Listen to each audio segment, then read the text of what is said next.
What's good, y'all? It's the Demouchet REACT, and we're back with another video. Who we got today, C? Today we're back with another American reaction. So excited about this video. If you're new to us And we new to you, make sure you scroll down, hit that subscribe button, and turn on the post notification bell because we're on the road to 200K.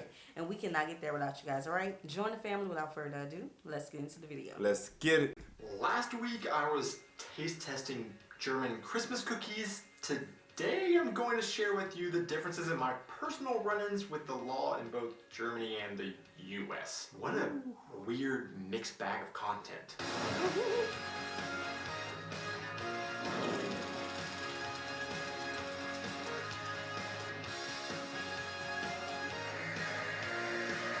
Hey guys, and welcome back to our channel. I am Dani, and along with my wife Aubrey, we are two Americans currently living in Germany with our baby, sharing all of our experiences living and traveling throughout Europe. I hate talking politics on YouTube, and I've said this multiple times on our channel, but when we're talking about the police, for a lot of people this can't help but be a political topic, unfortunately. I think more so, this is especially true in the US, where the police have become such a hot button topic. So for those of you that think that this is what this video is, it's not. What this video is me talking about my personal and individual observations of police between the US and Germany through my interactions and encounters with them in both countries. Yes, because I have had encounters with the police in both countries, unfortunately. But we'll get to that in a second. So yeah, I have to say that my worldview is of course shaped by who I am and where I'm from in the southern US state called Oklahoma, and where I live now in a southwestern German state called Rhineland-Pfalz. But you may have completely different experiences, which I would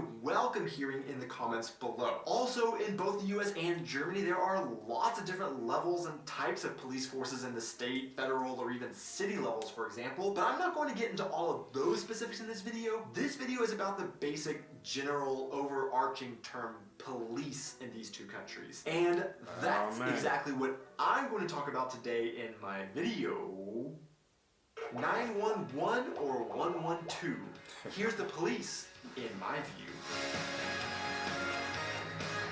For Americans watching, if you come to Germany, the word for police in German is Polizei. So technically different, but also basically the same. In general, this is what a police officer looks like in the US, and this is what one looks like in Germany. There are sometimes variations to uniforms based on what specific type of police they are or where they are located, but this is generally what you can expect to see. For me as an American, one of the most interesting things to find out when I first saw German police was what they actually carry on them. In a previous video where I talked about things I thought about Germany before moving here, there is a general belief that Europeans are so anti-gun that they don't really exist in Europe, and sometimes there can be false rumors created that European police officers don't even routinely carry guns. And that may be true in some cases for some other European countries, but I remember specifically when we first moved here looking to see if German police officers routinely carry guns, because I thought that they might not based on those American rumors. But I learned that the German police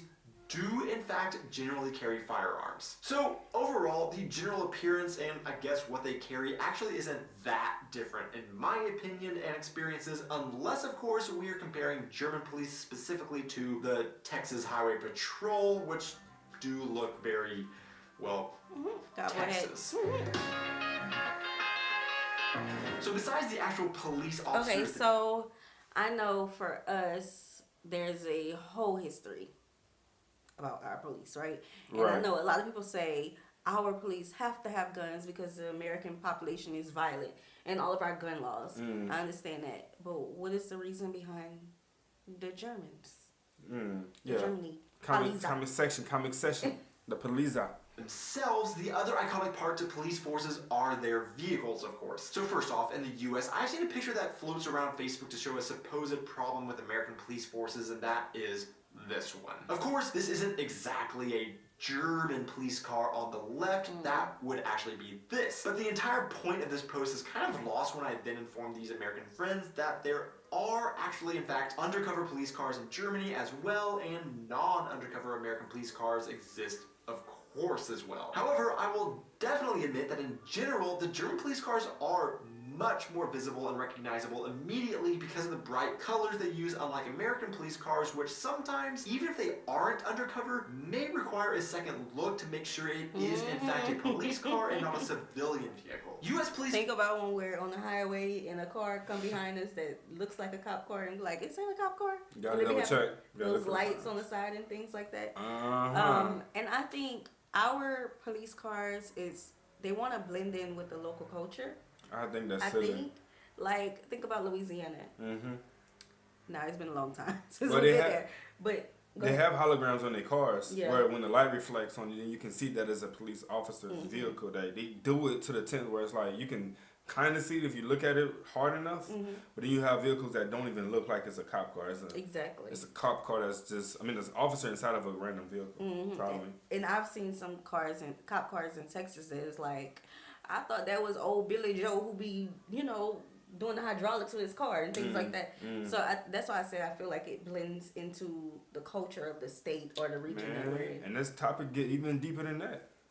Okay. I'm serious. It gets deeper than that. Like, I want to scratch the surface just a little bit, but I feel like it's just, Okay. I ain't gonna scratch it. They too sensitive. Horses use an extremely wide array of vehicles, so I can't definitely say one make or model is the typical American police car, but generally some of the most popular are going to be Dodge Chargers or Ford Explorers. We got so many vehicles. The makes and models of police cars in Germany can also vary, with popular choices being Mercedes-Benz E-Classes or Vitos, for example. One of the other biggest differences you can't actually see are, of course, the sounds they make. No, not the vroom vroom sound, the wee woo sound. One thing I can speak from experience that our American friends and family who visit always comment about is how the sound landscape is different in Europe than in the US. In particular when it comes to the sounds of sirens, and some even comment that since they have only ever heard the European siren in Hollywood blockbusters, they feel like they're on the set for a Jason Bourne movie when they first hear it during their visit in Europe. So brace yourself, because here is the traditional American siren. Whoop whoop. So yeah, that whoop whoop. Let's get your attention. Hey, And the German siren. Oh, that would remind me. Yeah, I was thinking ambulance is coming. Yeah. Like, You know what I'm saying? Remember our first time hearing it in South Africa, we thought it was an ambulance and we was on live and it was like, no, that's a cop. Yeah, definitely. Yeah, I would think it's the ambulance. So I think the German vehicles, it presents more of a safety to the community when you see the colors, because it's like a hazard suit, you know what I'm saying? Like when people doing cross traffics and things of that nature. But to our vehicles, it's like black and white, Gotham City. They're holograms. You can't see us, but we see you type stuff. Surveillance in the shadows is like that. And I just think that's kind of like, that's a huge difference. Right. I think, if I could recall correctly, I think I read a post on Facebook when they was changing over to the holograms, and it was like, this is so we can blend in more safely. I'm like, no, y'all just want to get the people who's speeding. It's enough they be hiding in the bushes. Yep.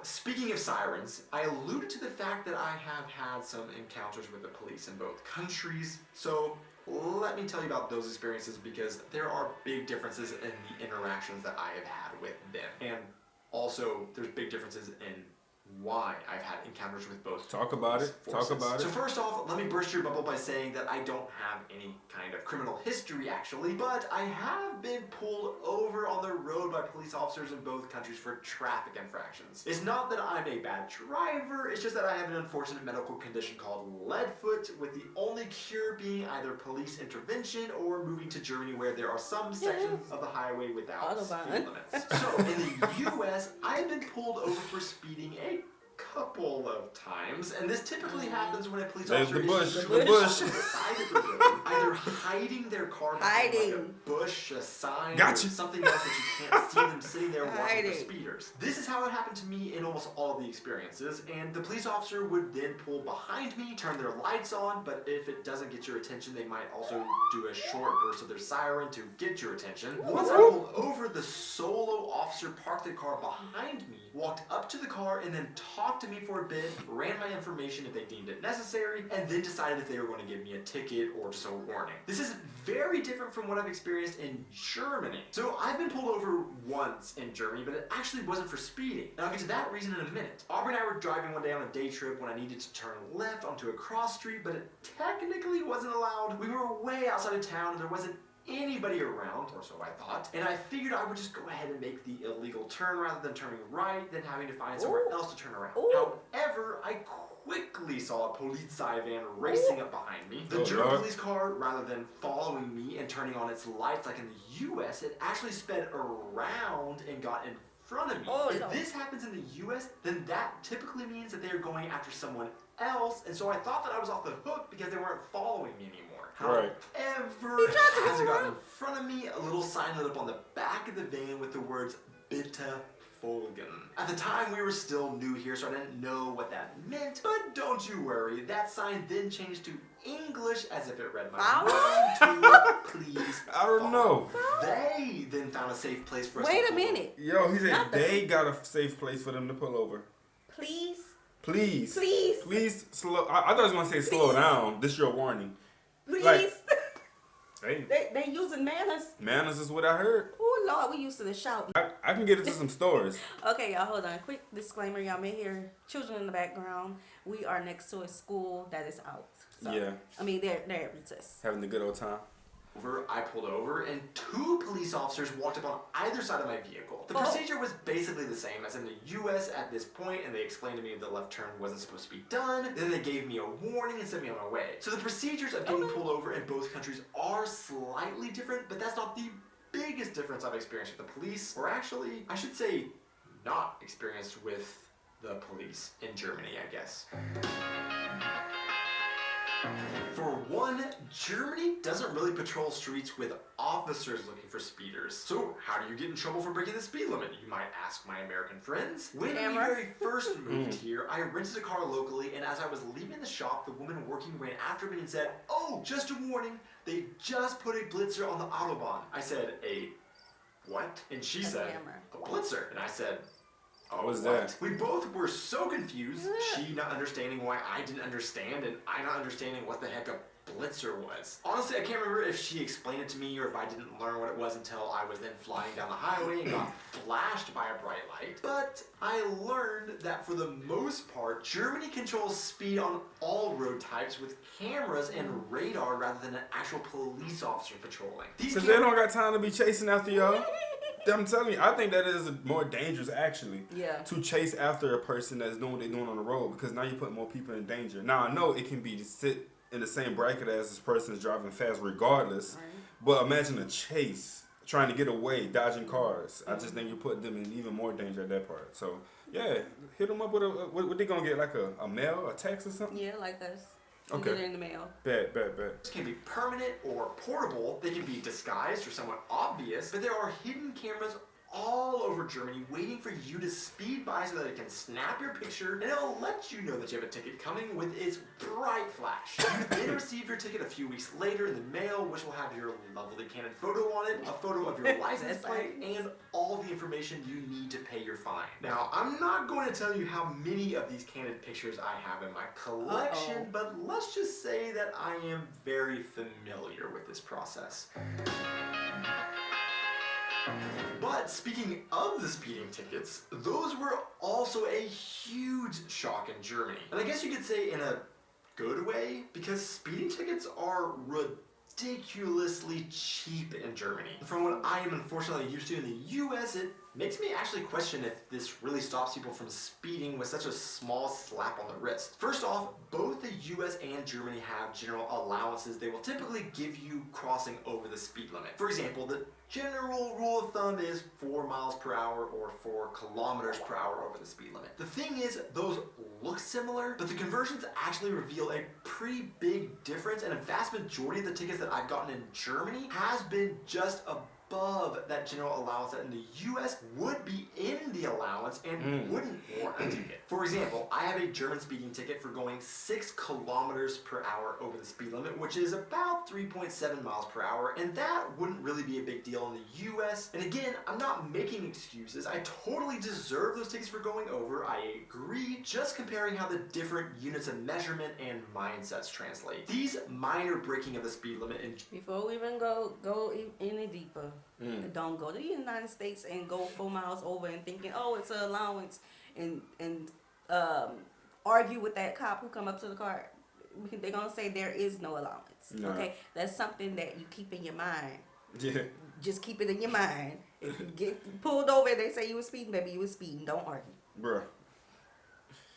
Germany will generally get us a ticket of around 20 to 30 euro, depending on where you break the speed limit. Unlike in Oklahoma, where it'll cost you a whopping $172. Exactly. Unfortunately, the biggest ticket I've ever received in Germany was for going 24 kilometers per hour over and cost 98 euro 50 cents, plus 1 point in Flensburg, but I'm not talking about that in this video. In Oklahoma, this would have cost me $203. Since we've lived in Germany, though, the prices have been increasing, and my first few tickets were only for like 10 euro before they started increasing the prices, and I thought that these were especially cheap compared to what I was used to in Oklahoma at the time.